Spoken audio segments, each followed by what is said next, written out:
नमस्कार, मैं विश्वास राय आपका स्वागत करता हूं टारगेट विद विश्वास राय चैनल में।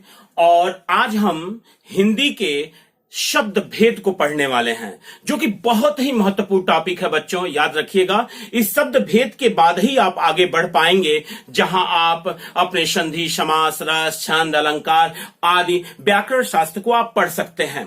तो सबसे पहले हम शब्द को जानते हैं कि शब्द क्या होते हैं। तो आपको हम स्पष्ट कर दें बच्चों कि शब्द जो है, अगर हम कहें कि भाषा की सार्थक इकाई क्या है, तो आप कहते हैं कि भाषा की सार्थक इकाई वाक्य होती है।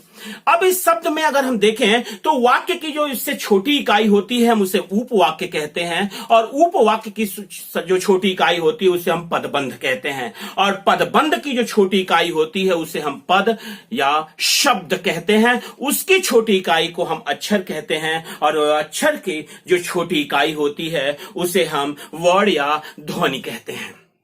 तो बच्चों स्पष्ट है कि आप, अगर मैं यहां पे आपको स्पष्ट करूं कि भाषा की सार्थक इकाई क्या होती है, तो आप कहते हैं कि भाषा की जो सार्थक इकाई होती है वो वाक्य होती है। भाषा की जो सार्थक इकाई होती है वो वाक्य कहलाती है।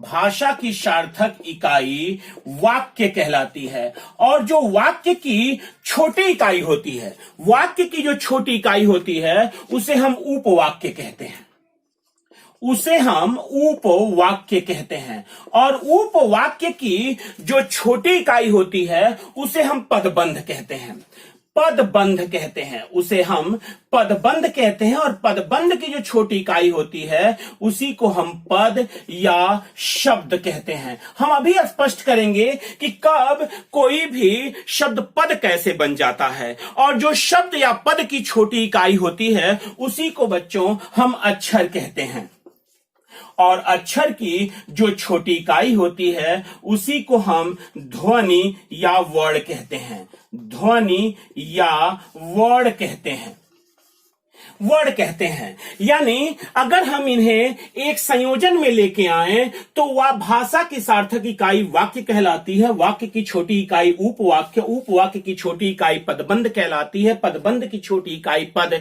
या शब्द कहलाती है, उसकी छोटी इकाई अक्षर कहलाती है, और अक्षर की छोटी इकाई ध्वनि या वर्ण कहलाती है। आज हम पढ़ने वाले हैं पद यानी शब्द को। तो दो चीजें आती हैं बच्चों की पद और शब्द किसे कहेंगे।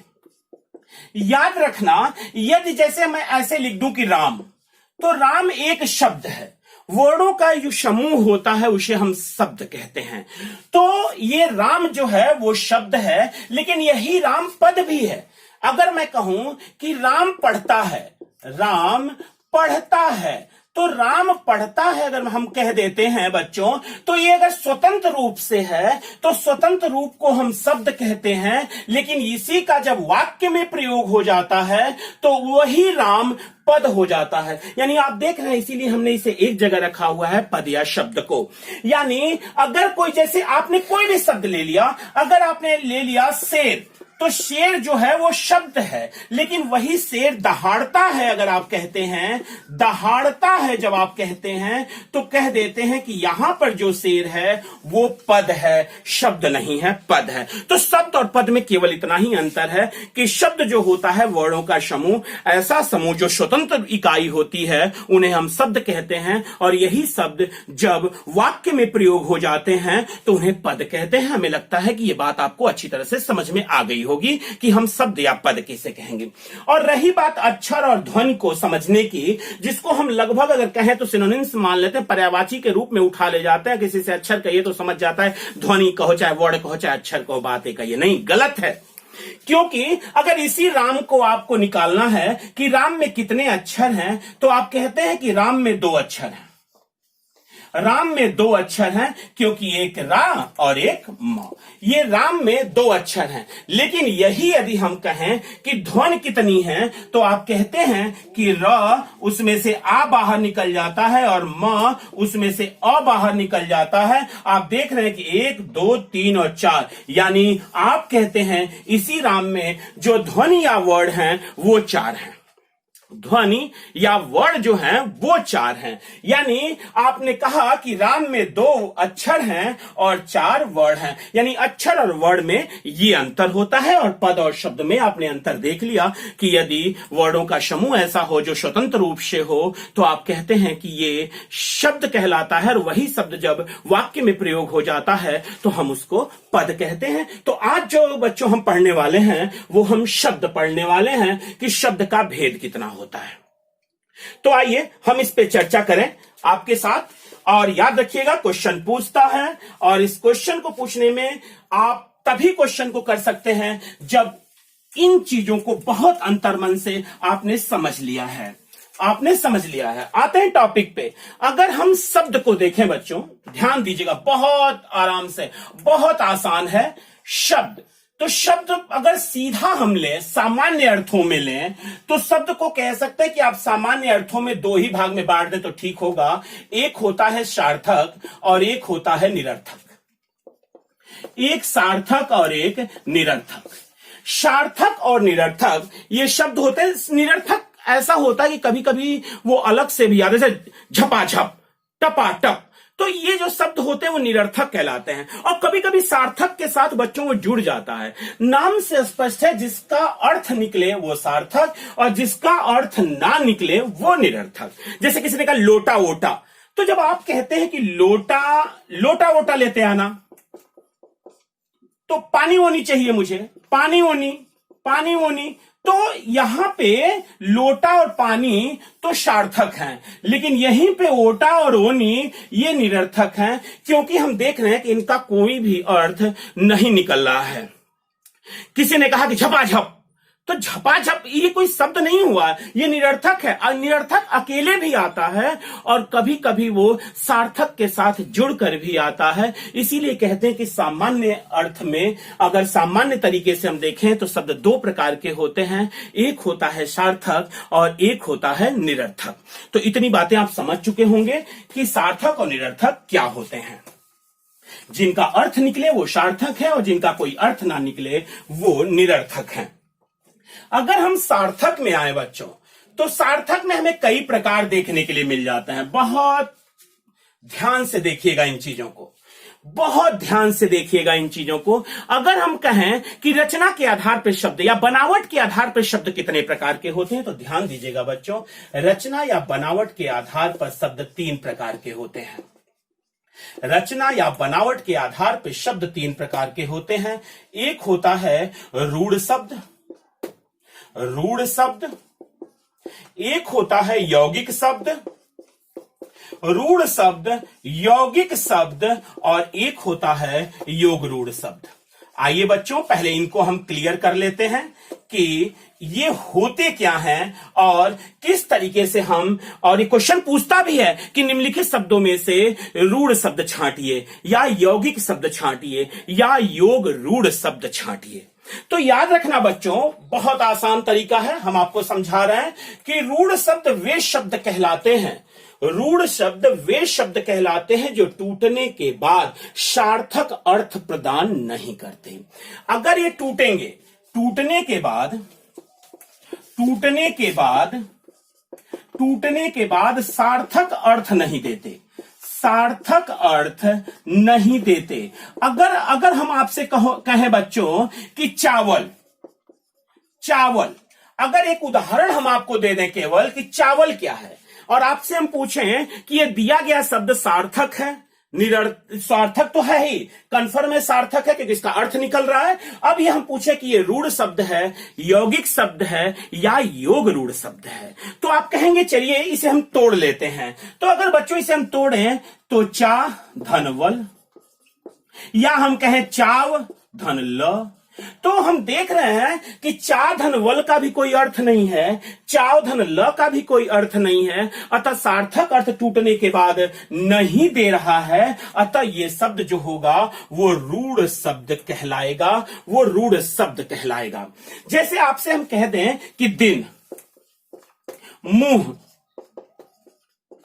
लाल, पीला, नीला, हाथ, पैर, तो आप देख रहे हैं बच्चों कि ये जो शब्द हम लिख रहे हैं वो टूटे, पैर को आप तोड़ेंगे तो पै और र, न तो पै का कोई मतलब है न तो र का कोई मतलब है, हाथ में हा का ना कोई मतलब है ना तो थ का कोई मतलब है। यानी ये शब्द टूटने के बाद, ध्यान दीजिएगा बच्चों, ये टूटने के बाद सार्थक अर्थ नहीं देते, और जब ये टूटने के बाद सार्थक अर्थ नहीं देते तो ऐसे शब्दों को हम रूढ़ शब्द कहते हैं। और हमें पता है कि आप ये बात समझ गए होंगे कि अगर कोई शब्द आपको मिलता है, 4 शब्द आपको मिल जाते हैं और 4 में आपसे कहता है कि रूढ़ शब्द छांटिए, तो रूढ़ शब्द छांटिए जब कहता है तो आप उन्हें तोड़ने का प्रयास करेंगे। टूटने के बाद यदि वो सार्थक अर्थ देते, जैसे किसी ने कह दिया आपसे विद्यालय, आपसे किसी ने कह दिया विद्यालय, तो कंफर्म है बच्चों, हम इसको तोड़ें तो हम समझ जाएंगे कि विद्या और धन आलय, विद्या धनालय, विद्या का भी मतलब होता है और आलय माने घर होता है। यानी अब किसी ने कह दिया राजपुत्र, राजपुत्र, तो आपने कहा राज और फिर आपने कहा पुत्र, पुत्र। किसी ने कह दिया सामाजिक, सामाजिक, किसी ने कह दिया सामाजिक, तो आपने कहा समाज, और धन इक, इक। याद रखिएगा समाज लिखा हुआ लेकिन समाज ही लिखना है, सामाजिक, समाज, धन इक। यानी यहां पे हम देख रहे हैं कि यहां पे प्रत्यय आया हुआ है बच्चों, यहां पे प्रत्यय आया हुआ है, और प्रत्यय और उपसर्ग, जैसे अब विद्यालय है तो विद्या धनालय, ये टूटने के बाद सार्थक अर्थ दे रहा है, अतः कंफर्म है कि ये रूढ़ शब्द नहीं होगा। राजपुत्र, टूटने के बाद राज मतलब राजा और पुत्र मतलब पुत्र, राजा का पुत्र, यानी कंफर्म है ये रूढ़ शब्द नहीं होगा। ये समाज धन इक, ये रूढ़ शब्द नहीं होगा, क्योंकि ये इक तो प्रत्यय है और समाज जो है एक पूरा शब्द है जो अर्थ प्रदान कर रहा है, अतः ये भी आपका रूढ़ शब्द नहीं होगा। यानी एक अर्थों में हम अगर एक वाक्य में कहें तो जिन शब्दों को टूटने पर सार्थक अर्थ ना प्रदान हो उन्हें हम रूढ़ शब्द कहते हैं, और मुझे पक्का विश्वास है आप इस चीज को समझ चुके हैं। अब हम आते हैं बच्चों, अब हम आते हैं अपने यौगिक शब्द पे। यौगिक शब्द किसे कहेंगे? तो याद रखिएगा बच्चों कि यौगिक शब्द जो होता है वो टूटने के बाद सार्थक अर्थ देता है। ये टूटने के बाद सार्थक अर्थ देता है, बाद सार्थक अर्थ प्रदान करता है, टूटने के बाद सार्थक अर्थ प्रदान करता है। इतनी बातें याद रखिएगा। और दूसरी बात ये याद रखिएगा कि ये 3 तरीके से बनता है, 3 तरीके से। या तो ये उपसर्ग से बनेगा, या तो ये प्रत्यय से बनेगा, और या तो ये समास से बनेगा। यानी क्वेश्चन पूछता है यौगिक शब्द का जन्म कैसे होता है, तो याद रखिएगा कि 3 विकल्प आपके पास होंगे और तीनों सही होंगे। या तो ये उपसर्ग से बनेगा, या तो ये प्रत्यय से बनेगा, या तो ये समास से बनेगा यौगिक शब्द। और हां, दूसरी चीज, पहली चीज आपने कहा था टूटने के बाद ये सार्थक अर्थ प्रदान करेगा, सार्थक अर्थ प्रदान करेगा। यानी जैसे अगर हम इसका यौगिक शब्द का उदाहरण लें तो अभी अगर जैसे मैं आपसे कहूं विज्ञान, विज्ञान, तो विज्ञान को यदि तोड़े आप बच्चों तो वी धन ज्ञान, और यहां पे जो वी है वो उपसर्ग है, और उपसर्ग जो होता है वो किसी भी शब्द को विशिष्टता प्रदान कर देता है। तो वी धन ज्ञान, विज्ञान, वी उपसर्ग है, यदि उपसर्ग का प्रयोग हुआ है तो वो सार्थक अर्थ जरूर प्रदान करेगा, और वो शब्द जो होगा वो यौगिक शब्द होगा। यानी विज्ञान जो है वो यौगिक शब्द है। अभी आपने देखा था, जैसे मैंने कहा था सामाजिक, एक शब्द लिया था सामाजिक, तो आपने कहा था समाज और धन इक, और ये इक क्या है? प्रत्यय है, क्योंकि प्रत्यय मूल शब्द के। एक बात और याद रखिएगा बच्चों, इन्हें शब्दांश कहते हैं, इन्हें हम शब्दांश कहते हैं। और शब्दांश जो होते हैं बच्चों वो 2 प्रकार के होते हैं। क्वेश्चन कई बार पूछा गया क्वेश्चन है कि शब्दांश कितने प्रकार के होते हैं, तो शब्दांश 2 प्रकार के होते हैं। शब्दांश एक होता है उपसर्ग और एक होता है प्रत्यय। बहुत ध्यान से देखिएगा, एक बात याद रखिएगा, इस बोर्ड पे वही चीजें जा रही हैं जो एग्जामिनेशन हॉल में आप फेस करेंगे, ये गारंटी हम देते हैं आपको। बिना मतलब की चीजें यहां पे नहीं आएंगी, क्योंकि यहां पर केवल सूचनाओं को ज्ञान नहीं माना जाएगा। एक बात याद रखिएगा, शब्दांश दो प्रकार के होते हैं, एक उपसर्ग है और एक प्रत्यय है, और ये दोनों विशिष्टता प्रदान कर देते हैं। और जिन शब्दों में ये उपसर्ग या प्रत्यय आते हैं वो शब्द बच्चों याद रखिएगा यौगिक शब्द बन जाते हैं। जैसे आपने देखा विज्ञान, तो आपने कहा वि और ज्ञान। अब जैसे आपने कहा सामाजिक, समाज धन एक, यहां पे उपसर्ग का प्रयोग हुआ, यहां पे प्रत्यय का प्रयोग हुआ। और वहीं जैसे आपने कह दिया था एक राजपुत्र, तो राजपुत्र का मतलब होता है राजा का पुत्र, राजा का पुत्र। और आपको पता है बच्चों कि राजपुत्र ये तत्पुरुष समास की तरफ लेके चला जाएगा आपको।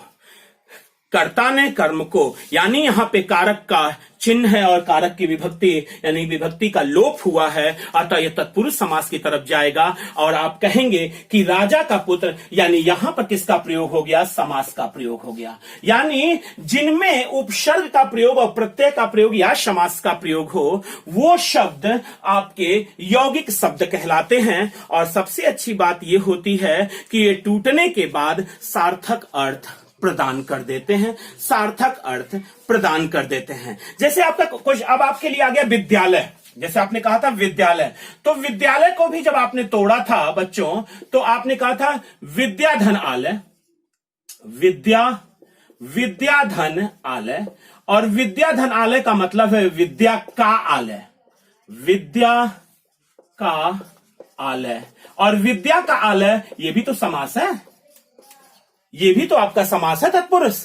यानी इसका मतलब हो गया कि जहां पर समास का भी वर्ड प्रयोग हो जाता है और ये टूटने के बाद सार्थक अर्थ दे देते हैं, तो वहां पर हम समझ जाते हैं कि हमारा यहां पे जो शब्द है वो यौगिक शब्द है। और मुझे पक्का विश्वास है कि जब ये क्वेश्चन पूछेगा आपसे कि निम्नलिखित में से यौगिक शब्द छांटिए या निम्नलिखित में से कौन सा यौगिक शब्द नहीं है, तो आप आसानी से बता सकते हैं कि निम्नलिखित में से कौन सा यौगिक शब्द है और निम्नलिखित में से कौन सा यौगिक शब्द नहीं है। हम शब्दांश के लिए एक अलग वीडियो बनाएंगे उपसर्ग और प्रत्यय पे।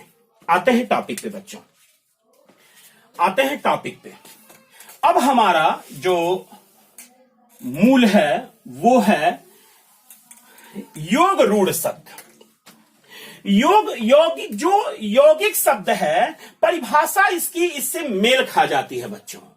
यौगिक शब्द ही योग रूढ़ शब्द बन जाते हैं, लेकिन उनके लिए छोटी सी परिभाषा में ऐड करना होता है कि वो तीसरे अर्थ को प्रधान बना दें। तो काहे नहीं, अगर तीसरे अर्थ को प्रधान बना दें, और बहुब्रीहि समास यदि आपने पढ़ा है तो वहां भी तो तीसरा अर्थ प्रधान बन जाता है। यानी हिंदी में जो बहुब्रीहि समास के उदाहरण होते हैं बच्चों, वो उदाहरण आपके योग रूढ़ शब्दों के भी होते हैं।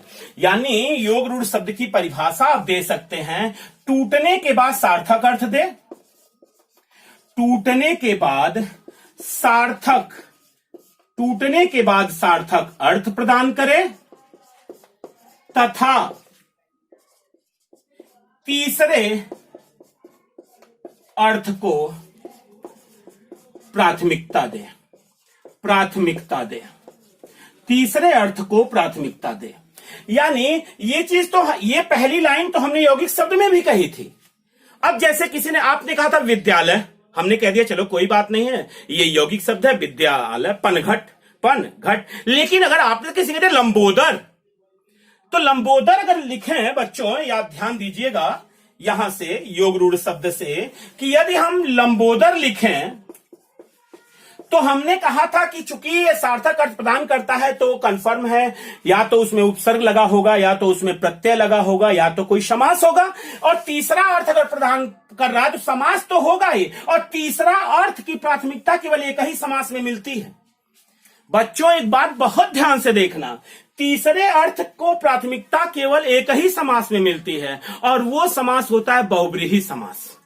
वो जो समास होता है वो होता है बहुव्रीहि समास। यानी इसका मतलब लंबोदर अगर आपसे कह रहा है तो इस, अगर आप तोड़ेंगे तो लंबा आधन उधर, लंबा धन उधर। आपको पता है संधि जब आप पढ़ेंगे तो आ के बाद ऊ आया है तो ओ में बदल जाएगा, ये आपका गुण संधि में जाएगा। तो लंबोदर, लंबा धन उदर, लेकिन लंबोदर, लंबा धन उदर आप सबको थोड़ी कहते हैं लंबोदर। लंबोदर तो आप गणेश को कहते हैं, लंबोदर तो आप भगवान गणेश को कहते हैं। इसका मतलब हो गया कि ये तीसरे अर्थ को क्या बना दिया, प्रधान बना दिया। और आपको बच्चों पता है कि तीसरा होता है वो वव्रीहि समास ही एक ऐसा समास होता है जिसमें तीसरे पद की प्रधानता होती है। यानी कंफर्म में बात हो गई कि जो योग रूढ़ होगा वो बहुव्रीहि समास होगा। पीतांबर, तो अगर आप पीतांबर को तोड़े बच्चों, पीतांबर तो आप कह सकते हैं पीत आधन अंबर। और 100% ये टूटने के बाद सार्थक अर्थ दे रहा है। पीत मतलब पीला, अंबर माने वस्त्र। लेकिन बच्चों क्या हम इसी पे छोड़ दें? अगर हम इस पे छोड़ दें और तीसरा अर्थ ना दे तो 100% क्लियर है कि वो यौगिक शब्द हो जाएगा। लेकिन हम तो देख रहे हैं कि ये पीतांबर तो हम भगवान विष्णु को कहते हैं, भगवान विष्णु, यानी ये पीत धनंबर विष्णु को कहते हैं। तो कंफर्म है पीतांबर में बहुव्रीहि समास है और ये योग रूढ़ शब्द है। जैसे बच्चों एक चीज और मैं आपसे कहूंगा कि पंकज, अब पंकज को यदि तोड़ना हो तो आप कहेंगे कि कैसे तोड़े हम, तो हम कहेंगे कि पंक आधन जो। आप कहेंगे कि तो बड़ा बढ़िया हो गया, पंक माने कीचड़, आज जो माने क्या होता है, तो 100% क्लियर है पंकज कमल को कहते हैं। यानी तीसरा अर्थ प्रधान बना रहा है। जो मतलब उत्पन्न होने वाला, कीचड़ में उत्पन्न होने वाला, यानी कंफर्म हो गया बच्चों की पंकज जो है वो कमल को का पर्यायवाची है, कमल को हम कहते हैं। और ये पंकज भी बहुव्रीहि समास में आएगा, अतः यह भी योग रूढ़ शब्द कहलाएगा। और मुझे पक्का विश्वास है कि आप प्रश्न को यहां से तो गलत नहीं होने देना चाहते कि कौन से शब्द रूढ़ शब्द हैं, कौन से शब्द यौगिक शब्द हैं और कौन से शब्द योग रूढ़ शब्द हैं, कौन से शब्द योग रूढ़ शब्द हैं। पुनः एक बार मैं आपसे कहना चाहूंगा कि रूढ़ शब्द जो होते हैं, रूढ़ शब्द, थोड़ा सा समय लगेगा इस वीडियो में और मैं कहूंगा कि बहुत ध्यान से इस वीडियो को आप देखेंगे और यकीनन मानिएगा कि प्रश्न नहीं छूटेगा। बहुत नीचे से उठा के लेके आपको चल रहे हैं। मेरे 2 वीडियो वर्णमाला पे जा चुके हैं, तीसरा वीडियो हिंदी का आपका शब्द भेद पे हम लेके चल रहे हैं, जहां हम आपको शब्द से जितने आते हैं यानी संज्ञा से अव्यय तक का तो हम पढ़ाएंगे ही, बाकी हम रूढ़, यौगिक, योग रूढ़, तद्भव, तत्सम, देशज, विदेशज और आपका अर्थ के आधार पे जो 3 हैं, अभिधा है, लक्षणा है और व्यंजना, हम इस पर भी बहस करेंगे। तो पूरा एक ही वीडियो में नहीं आ पाएगा, लेकिन फिर भी हम चाहेंगे कि स्किप ना करें और पूरा वीडियो बहुत ध्यान से देखें, क्योंकि यहां से आपको प्रश्न मिलने वाले हैं। तो हम बात कर रहे थे रूढ़ शब्द की, वे शब्द जो टूटने के बाद सार्थक अर्थ नहीं देते, यौगिक शब्द जो टूटने के बाद सार्थक अर्थ देते हैं और योग रूढ़ शब्द जो टूटने के बाद सार्थक अर्थ तो देते हैं लेकिन तीसरे अर्थ की प्रधानता बना देते हैं। जहां बहुव्रीहि समास उत्पन्न हो जाता है हम उसे योग रूढ़ शब्द कहते हैं। और बच्चों पहला क्वेश्चन ही यहां से उठेगा कि रचना या बनावट के आधार पर शब्द कितने प्रकार के होते हैं, तो आपका पहला आंसर ही हो जाएगा रचना या बनावट के आधार पर शब्द 3 प्रकार के होते हैं। पहला क्वेश्चन, तो रूढ़ शब्द, यौगिक शब्द, योग रूढ़ शब्द किस आधार पर इनका बंटवारा किया गया है, तो आपका आंसर होगा रचना या बनावट के आधार। अब आते हैं हम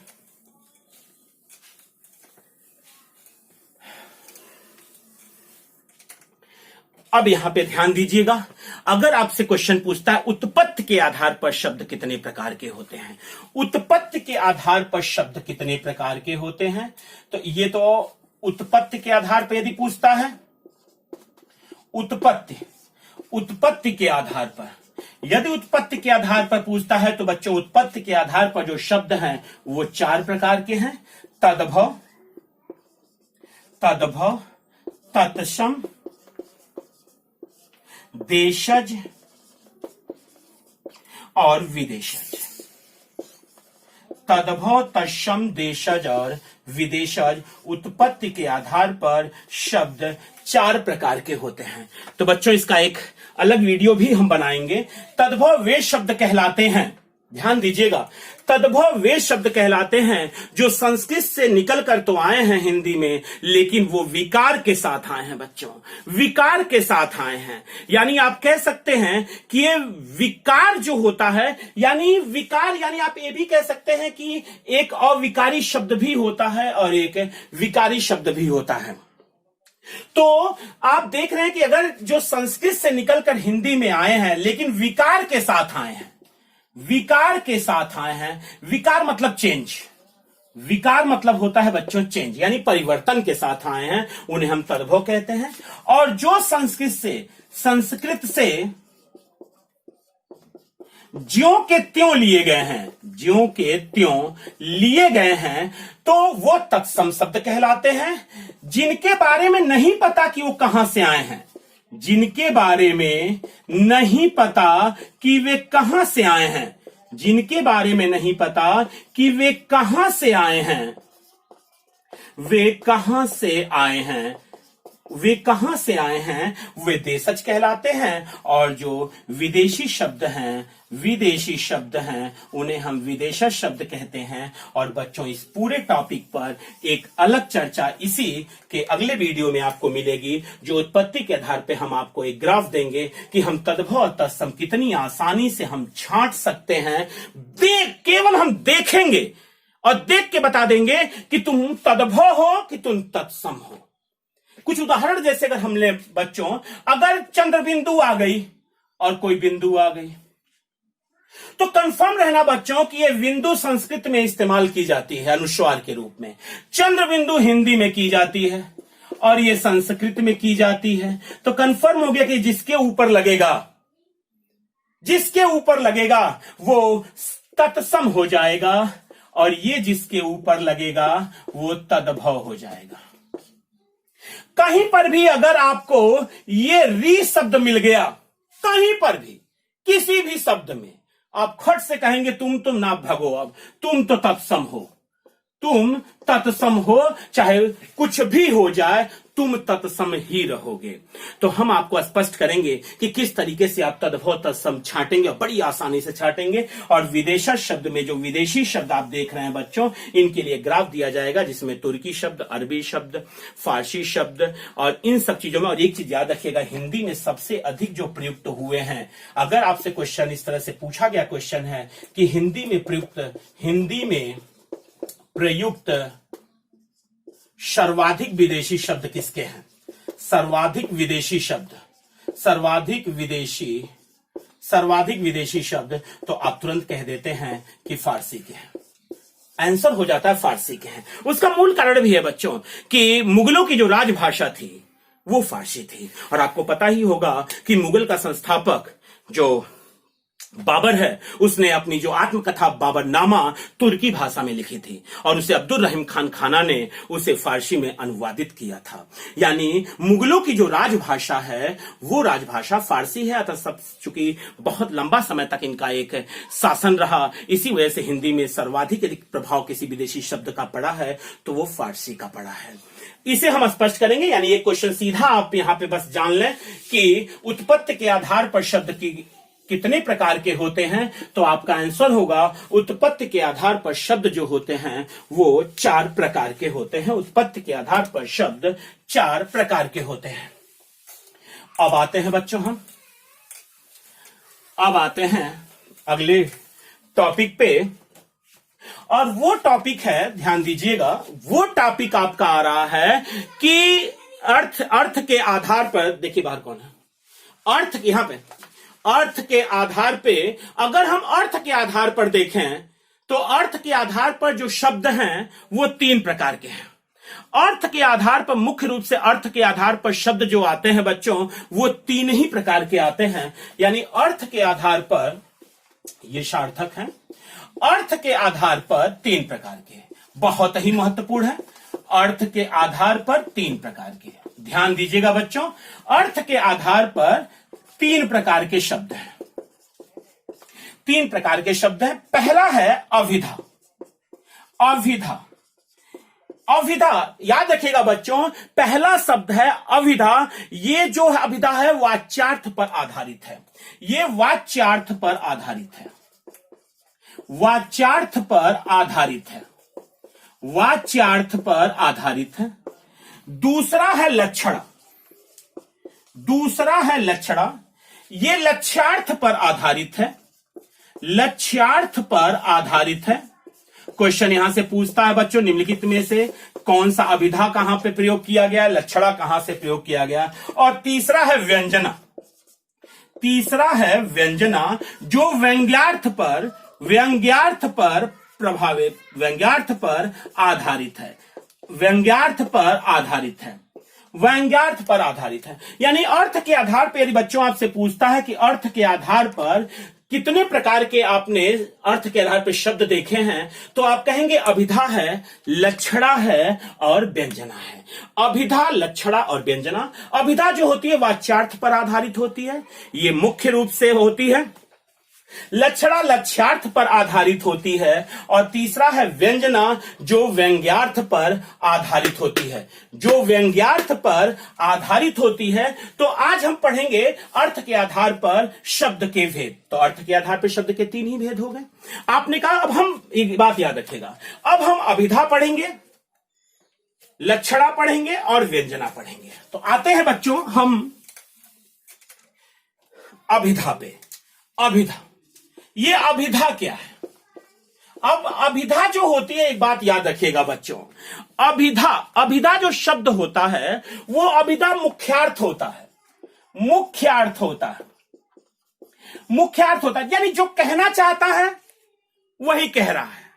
अब जैसे किसी ने कह दिया, जैसे बस एक छोटा सा हम उदाहरण आपको देंगे। जैसे किसी ने कहा शेर दहाड़ता है, भाई साहब क्या करना है, शेर दहाड़ता है, तो कंफर्म हो गया कि शेर दहाड़ता है। और कोई बच्चा गिर गया तो अरे उठ जा तुम तो शेर हो, तो क्या वो बच्चा शेर है? नहीं ना, हमने तो केवल उसका क्या किया, उसकी तुलना कर दी, एक लक्ष्य के लिए मुख्यार्थ का प्रयोग किया अर्थ के आधार पर। अतः अब वहां पे जो शेर का प्रयोग हुआ, अब तुम कहते हो गधा कहीं का, तुम बहुत बड़े गधे हो, तो तुम बहुत बड़े गधे हो। अगर किसी लड़के को आप कह रहे हैं तो क्या वास्तव में गधा है? नहीं, वो गधा नहीं है। लेकिन अगर गधे को कहते हैं आप कि ये गधा है, तो ठीक है, यह गधा है तो यह अभिधा है, क्योंकि मुख्य है, कोई दिक्कत नहीं है, जो कहना चाहता है वही हम सुन रहे हैं। लेकिन अब किसी ने आपने कह दिया कि तुम बहुत बड़े गधे हो, तो इसका मतलब साफ स्पष्ट हो गया कि बच्चा गधा नहीं है, आप कहना चाहते हैं कि तुम बहुत बड़े मूर्ख हो।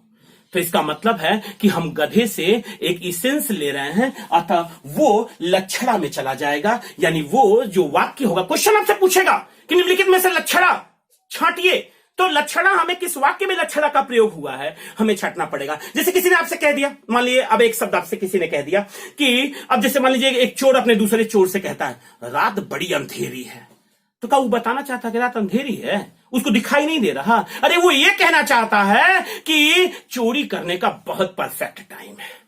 तो इसका मतलब हो गया बच्चों कि वाच्यार्थ यानी अभिधा, लक्षणा अपना काम कर चुके थे, तब व्यंग्यार्थ यानी व्यंजना ने अपना काम करना चालू किया।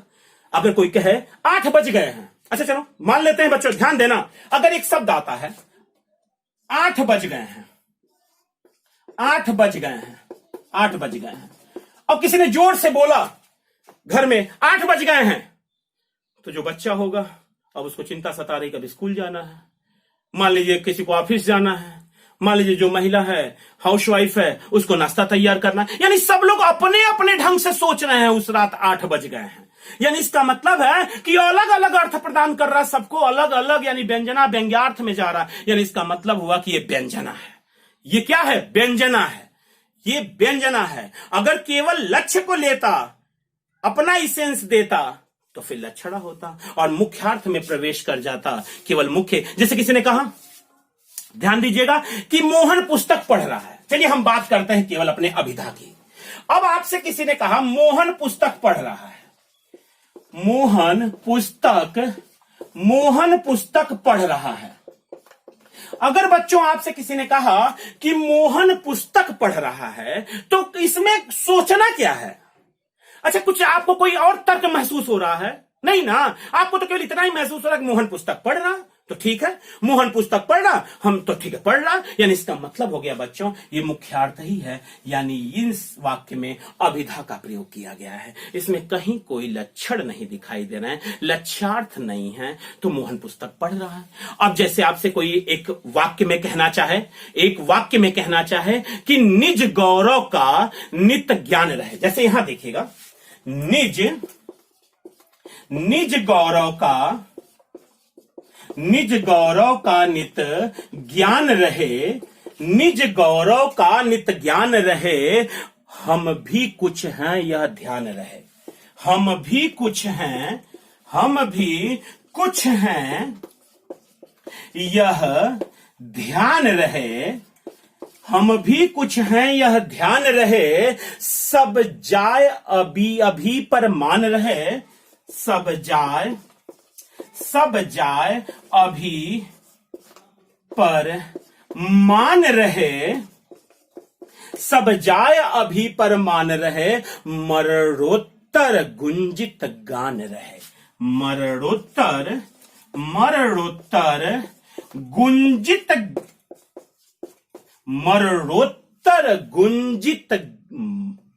ज्ञान रहे,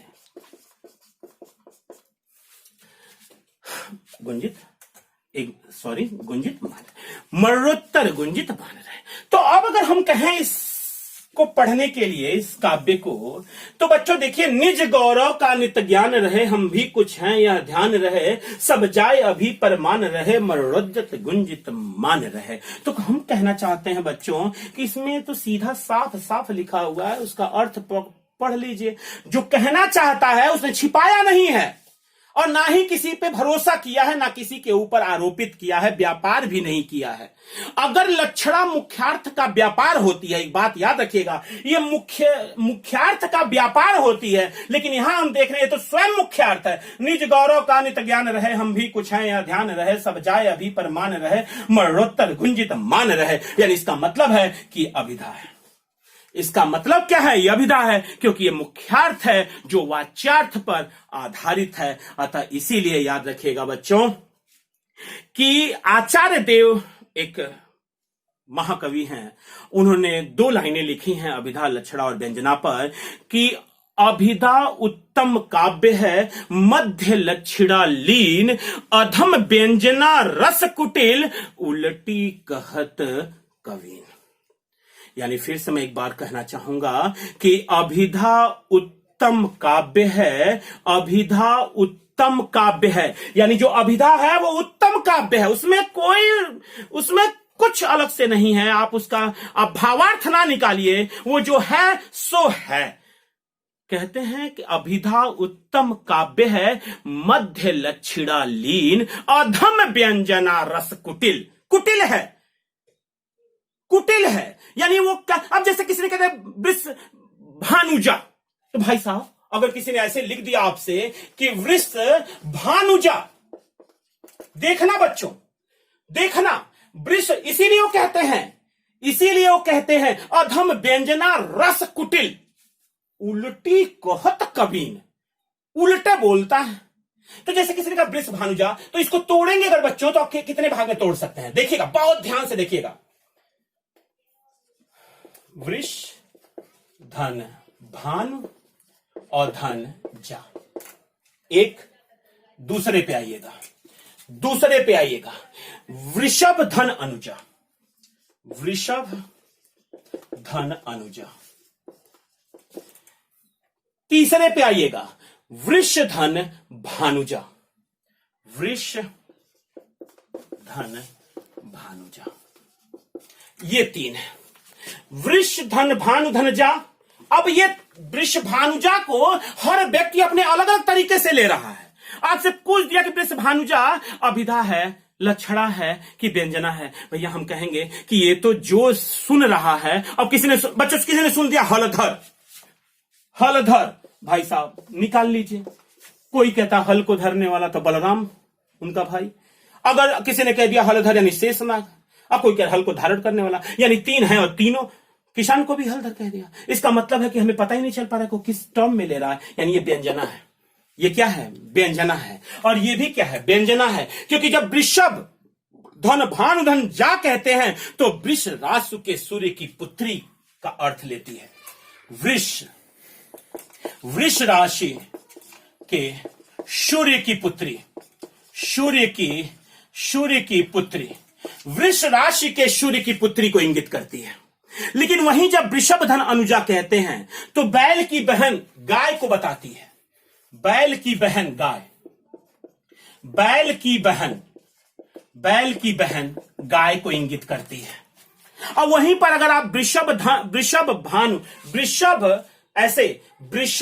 भानु जा यानी आप वृषधन भानुजा आप कह लेते हैं, यानी आप ऐसे भी कह सकते हैं कि वृषधन भानुजा, वृषधन भानु धन जा, या यहां पे अगर हम वृष भानु को रख लें और यहां पे जा लगा दें तो वृष भानु धन जा। तो वृष भानु किसको कहते हैं? आपको पता होगा वृष भानु किसके कहते हैं? राधा के पिता हैं, यानी यहां पे होगा कि वृषभानु की पुत्री, वृषभानु की पुत्री। तो जैसा जो अर्थ ले रहा है वैसा अर्थ निकल रहा है। तो इसका मतलब कि ये जो आप देख रहे हैं वृषभानुजा, यहां पर व्यंजना है बच्चों, यहां पे व्यंजना है। तो चूंकि हम बात कर रहे हैं अभिधा की, तो अभिधा पे ही हम रुके रहें तो बेहतर होगा। अभिधा मुख्यार्थ होती है और मोहन पुस्तक पढ़ रहा है, ये अभिधा है क्योंकि सीधी बात कर रहा है, उसमें कहीं दो राय नहीं है। और दूसरी चीज, जैसे आपने इस टर्म को देखा तो वहां पर भी आपको अभिधा ही मिल रहा है। आते हैं हम लक्षणा पे,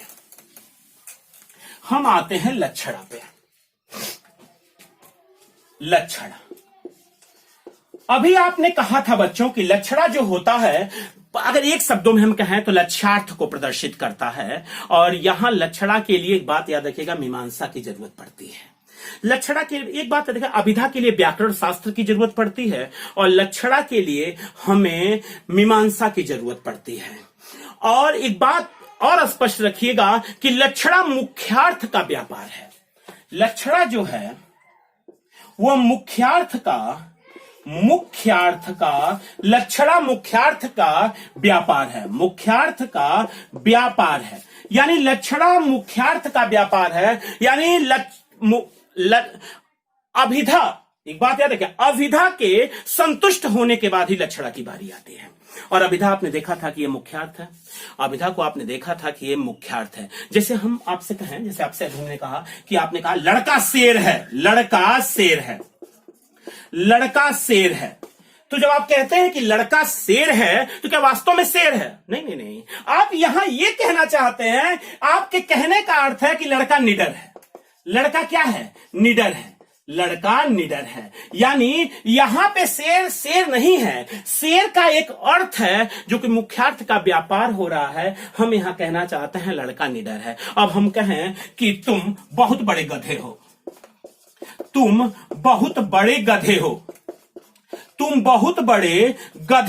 तो क्या आप ये कहना चाहते हैं कि बहुत बड़का गधा है? गधा हो बड़ा छोटा, यानी इसका मतलब आप कहना चाहते हैं बहुत बड़का गधा है। यहां पे आप गधे का अर्थ लेना चाहते हैं कि तुम मूर्ख हो। तुम क्या हो? मूर्ख हो। यानी यहां पे आप देख रहे हैं कि हम मुख्यार्थ का व्यापार हो रहा है, यहां पर कुछ का अर्थ अलग हो जा रहा है, कहना कुछ और चाह रहा है, अर्थ कुछ और निकल के आ जा रहा है, तो इसे हम लक्षणा कहते हैं।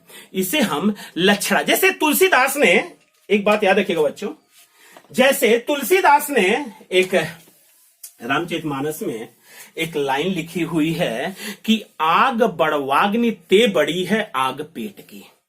आग बड़वाग्नि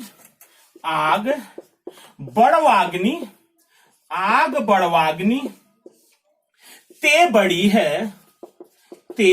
है आग पेट की। तो बच्चों एक बात पूछ रहे हैं हम आपसे कि बड़वाग्नि मतलब क्या होता है? आप कहते हैं कि समुद्र में लगी हुई आग बड़वाग्नि कहलाती है, और पेट में तो जठराग्नि होती है, क्लियर, अंगल में दवाग्नि होती है, जंगल में। तो कह रहा है कि क्या सचमुच पेट में आग लगी हुई है? अरे इसका मतलब है भूख लगी हुई है भाई। इसका मतलब क्या है? भूख लगी हुई है। अब इसको इस अर्थ में थोड़ी लेना। तो आग बड़वाग्नि ते बड़ी है आग पेट की। अब यहां पर बड़वाग्नि को पेट से ना जोड़ सकते हैं, लेकिन इतना तो एक आप ही नहीं कह रहे, मुख्यार्थ का व्यापार होता है लक्षणा में, तो मुख्यार्थ का व्यापार कर रहा है। वो कह रहा है कि उसका सीधा अर्थ ये कि बहुत तेज भूख लगी है। वो यही कहना चाहते थे गोस्वामी जी, हमारे महाराज यही कहना चाहते थे कि बहुत तेज भूख लगी है बजरंगबली को। तो कह उठते हैं आग बड़वाग्नि ते बड़ी है आग पेट की, यानी बड़वाग्नि मतलब यहां पे उस आग की बात नहीं चल रही है समुद्र की, वहां पे भूख की बात चल रही है, क्योंकि यहां पे पेट है। तो इसका मतलब, इसका अर्थ भूख से लिया गया है, यानी इसमें किसका प्रयोग किया गया है बच्चों? आप तुरंत कहेंगे कि इसमें लक्षणा का प्रयोग किया गया है। किसका प्रयोग किया गया है? इसमें लक्षणा का प्रयोग किया गया है। अब जैसे हमारे अब एक बहुत बड़े एक हमारे पास हमारे कवि थे, वो सुमित्रानंदन पंत जी, उनकी एक लाइन आती है, तुम शुद्ध बुद्ध आत्मा केवल हे चीर पुरुष हे चीर नवीन। पंत जी की है, तुम शुद्ध बुद्ध आत्मा केवल, तुम शुद्ध बुद्ध आत्मा केवल, तुम शुद्ध बुद्ध आत्मा केवल, तुम शुद्ध बुद्ध आत्मा केवल, हे चीर पुरुष हे चीर नवीन। हे चीर पुरुष हे चीर पुरुष हे चीर नवीन, हे चीर नवीन। तो बच्चों याद रखिएगा, तुम शुद्ध बुद्ध आत्मा केवल, हे चीर पुरुष हे चीर नवीन। यहां पे आत्मा क्या है? अरे भाई साहब, पंत जी की है ये किसकी रचना है? पंत जी की है। और यहां पर आत्मा वो गांधी जी को प्रदर्शित कर रहा है, गांधी जी के लिए कहा है उन्होंने, हे शुद्ध बुद्ध आत्मा केवल, हे चीर पुरुष हे चीर नवीन। तो इसका मतलब साफ है कि यहां आत्मा गांधी के लिए लाई गई है, यहां पे मुख्यार्थ का व्यापार हुआ है, अतः यहां पे किसका प्रयोग हुआ है? यहां पे लक्षणा का प्रयोग हुआ है। और हमें आशा है कि आप ये समझ चुके होंगे कि लक्षणा क्या है, ये लक्षणा क्या। और एक चीज और याद रखिएगा बच्चों कि अभिधा और लक्षणा अर्थ के आधार पर किए जाते हैं, अभिधा और जना अर्थ के आधार पर नहीं होती है। और अभिधा और लक्षणा, अभिधा ध्यान दीजिएगा, अभिधा और लक्षणा ये दोनों अर्थ के आधार पर होते हैं, अर्थ के आधार पर, लेकिन व्यंजना अर्थ के आधार पर नहीं होती। हमारे रामचंद्र शुक्ल कहते हैं कि जब अभिधा और लक्षणा दोनों संतुष्ट हो जाते हैं तब व्यंजना की बारी आती है। यानी अब हम क्वेश्चन पढ़ने जा रहे हैं व्यंजना। व्यंजना, व्यंजना क्या होती है? यानी अर्थ के आधार पर शब्द तीन प्रकार के, अभिधा, लक्षणा और व्यंजना। तो हम पढ़ने वाले हैं कि व्यंजना किस आधार पे हम करेंगे।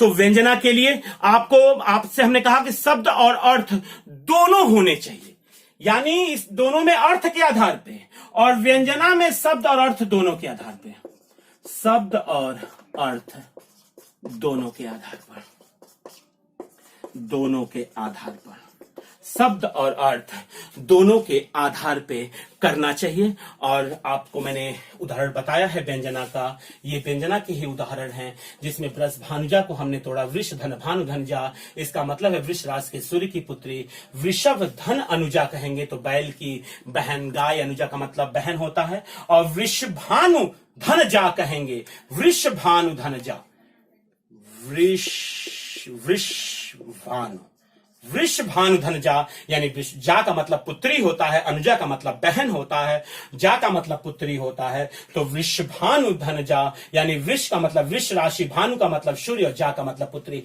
यानी हम देख रहे हैं कि शब्द के आधार पर भी और अर्थ के आधार पर भी हम व्यंजना का करते हैं, और बाकी अभिधा और लक्षणा केवल अर्थ के आधार पे, और व्यंजना का शब्द और अर्थ दोनों के आधार पे। और हमने बताया भी था, किसी ने कह दिया कि 9 बजे हैं, तो 9 बजे है का अर्थ आप जो मन करे सो उठाइए, और हर व्यक्ति हर तरीके से अर्थ उठाएगा। किसी को सोना है तो सो जाएगा, किसी को ऑफिस जाना है तो ऑफिस जाएगा, किसी को पढ़ना है तो पढ़ेगा, किसी को भोजन बनाना है तो भोजन बनाएगा।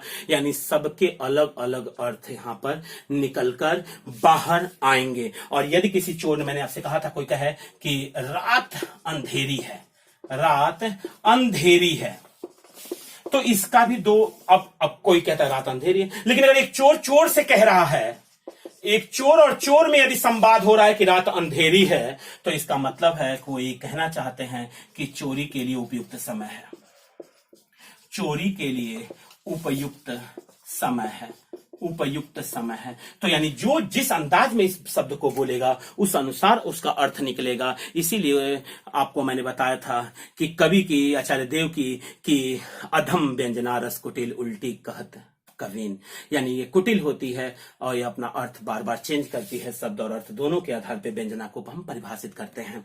एक चीज और, थोड़ा सा हम समझ रहे हैं वीडियो लंबा बन रहा है, लेकिन आप तनाव ना लें, बस रोकने वाले हैं ताकि हम अगले टॉपिक पे बड़े आसानी के साथ हम आ सकें, बड़े आसानी के साथ हम आ सकें। तो बोर्ड पे आइएगा। बोर्ड पे आने से पहले, बोर्ड के आने पर आप पहले ये जान लीजिएगा कि आप यहां पे कि आपने शब्द भेद को दो भागों में बांट लिया था। एक को आपने कहा था सार्थक और एक को आपने कहा था निरर्थक। निरर्थक तो हम निरर्थक की तो चर्चा ही नहीं कर रहे। सार्थक में एक चीज और ध्यान दीजिएगा, ध्यान दीजिएगा, विकार के अर्थ आधार पर शब्द दो प्रकार के हैं। विकार के आधार पर शब्द दो प्रकार के होते हैं। एक विकारी होता है, एक विकारी होता है और एक अविकारी होता है। विकारी और अविकारी, विकारी मतलब चेंज होता है, ये नो चेंज होता है।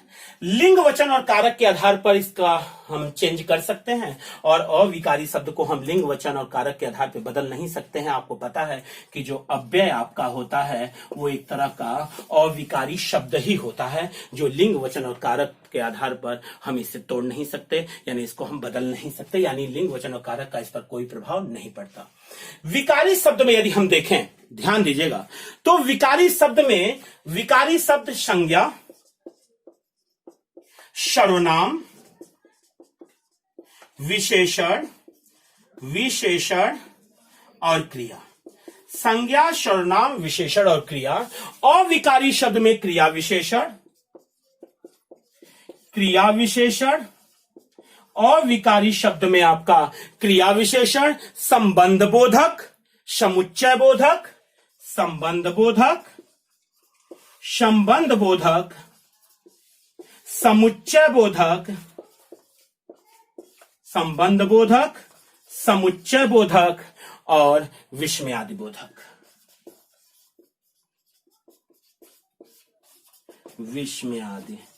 विस्मयादि बोधक। यानी बच्चों, अब हम विकार के आधार पे दो पार्ट में बांटेंगे। विकारी शब्द, अविकारी शब्द। लिंग वचन और कारक के आधार पर ये विकारी हैं, ये इनमें बदलाव होता है, ये अव्यय हैं, यानी इनमें लिंग वचन और कारक के आधार पर इनमें कोई भी बदलाव नहीं किया जा सकता, यानी कोई प्रभाव नहीं पड़ता। और अगले वीडियो में हम संज्ञा यानी विकारी शब्द से शुरू करेंगे आपका टॉपिक, और संज्ञा से लेके संज्ञा, सर्वनाम, विशेषण, क्रिया और अव्यय तक हम यात्रा पूरी करेंगे। लिंग वचन कारक के साथ साथ वाच्य के साथ साथ अव्यय तक हम पहुंचेंगे। अतः हमारा अगला वीडियो देखना कभी ना भूलें और इस चैनल को सब्सक्राइब करें।